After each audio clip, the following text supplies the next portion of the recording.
Bahkan saya pernah suatu ketika presentasi di Jepang, saya presentasikan tentang pendekatan psikis pada pasien SLE dengan berbagai kegiatan-kegiatan kami di sini ya, termasuk setiap tahun sekali kita ketemu ya dengan WLD misalnya. Biasanya kita akan bawa ke Tawangmangu, kita bawa rekreasi para pasien-pasien itu. Kemudian 3 bulan sekali kita adakan saresehan dengan mereka ya. Kemudian sering kita ajak main-main jalan-jalan ke tempat-tempat yang indah, yang nyaman misalnya.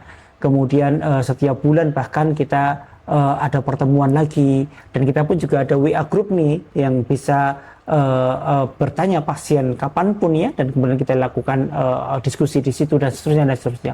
Itu sempat membuat teman-teman yang di Jepang itu kaget, kok bisa melakukan itu semua gitu. Karena di sana hanya pendekatan-pendekatan secara farmakologi saja gitu, yang non farmakologi jarang dilakukan gitu.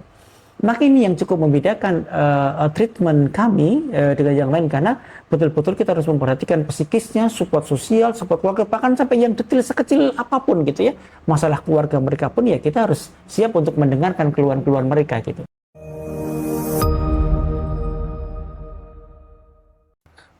Assalamualaikum dok. Assalamualaikum warahmatullahi. Dok, ini saya ada saudara di Jogja, didiagnosa oleh dokter autoimun SLE.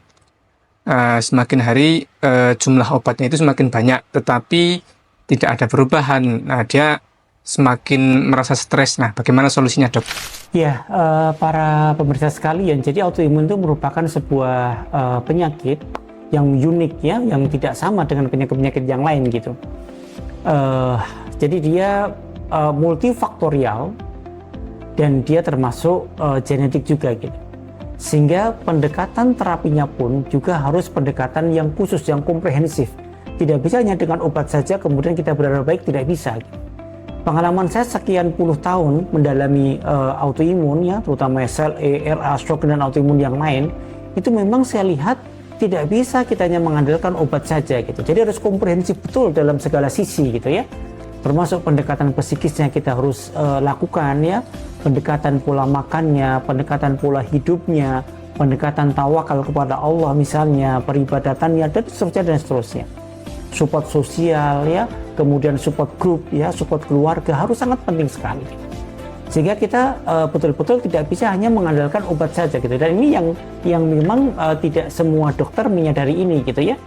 Bahkan saya pernah suatu ketika presentasi di Jepang, saya presentasikan tentang pendekatan psikis pada pasien SLE dengan berbagai kegiatan-kegiatan kami di sini ya, termasuk setiap tahun sekali kita ketemu ya dengan WLD misalnya. Biasanya kita akan bawa ke Tawangmangu, kita bawa rekreasi para pasien-pasien itu.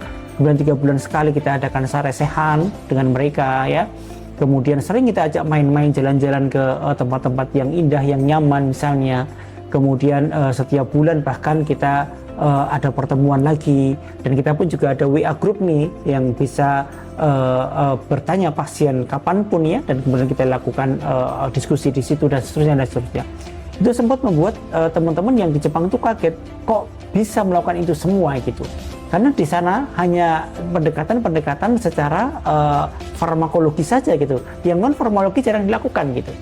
Maka ini yang cukup membedakan treatment kami dengan yang lain, karena betul-betul kita harus memperhatikan psikisnya, support sosial, support keluarga, bahkan sampai yang detail sekecil apapun gitu ya. Masalah keluarga mereka pun ya kita harus siap untuk mendengarkan keluhan-keluhan mereka gitu. Maka saya sarankan jangan hanya mengandalkan obat saja gitu ya. Perbaiki psikisnya, senangkan hatinya, bahagiakan hatinya ya, terutama kalau yang punya suami atau istri atau punya orang tua, maka peran orang tua, peran keluarga sangat penting di situ gitu. Jadi tidak semata-mata mengandalkan obat saja. Tentu obat semakin lama semakin bertambah karena semakin bertambah keluhan, dan itu pun kita juga tidak harus menambah jumlah obat gitu ya. Mungkin kita bisa lakukan dengan treatment-treatment yang lain, dengan pendekatan-pendekatan yang lain. Misalnya ada nih pasien autoimun kami yang kita treatment nyerinya dengan akupunktur, dan itu berhasil cukup baik gitu ya. Kemudian mungkin dengan hipnoterapi, mungkin dengan pendekatan-pendekatan yang lain gitu, yang non farmakologis tentunya, maka itu akan menyebabkan kita tidak menambah jumlah obatnya gitu. Karena bisa kita bayangkan ya, sehari pasien harus minum obat 15 macam, 18 macam, tentu pasien akan boring, tentu pasien akan bosan gitu. Dan kalau setelah bosan, yang terjadi adalah mereka menjadi tidak minum obat lagi. Maka seorang dokter harus sangat pandai ya untuk memilih dan memilah obat yang paling penting yang mana, obat-obat yang adjuvan yang mana. Sehingga ketika pasien mulai boring, mulai bosan, maka minum obat-obat yang penting saja, sementara yang lain hanya menggunakan treatment-treatment yang non-farmakologis. Ini sangat penting sekali. Maka saran saya sekali lagi buat adiknya, silahkan evaluasi ulang. Apakah pendekatan-pendekatan yang lain masih tidak diberikan, hanya mengandalkan obat saja atau bagaimana gitu. Kalau memang belum, maka lakukan pendekatan-pendekatan yang lain.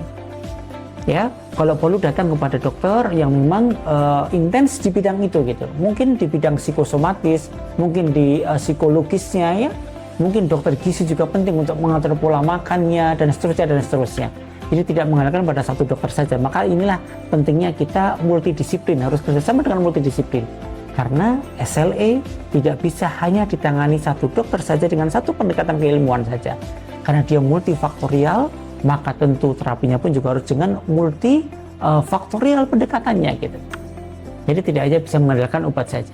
Ini yang paling penting diketahui oleh para pasien-pasien dengan autoimun.